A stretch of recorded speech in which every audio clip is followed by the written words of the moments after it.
menjaga perasaan batin kita. Sifatnya yang sering iblis menjebak kita ahli ibadah, yang sering iblis menjebak kita ahli ilmu, yang keempat sifatnya. Hati-hati.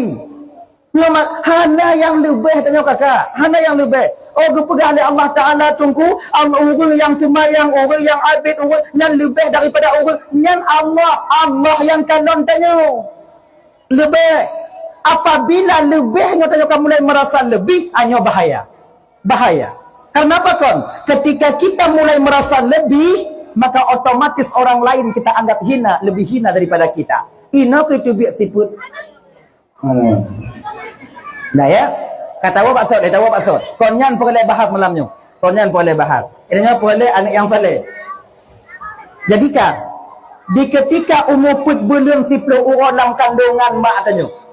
Nah ya, anak dalam kandungan tanya.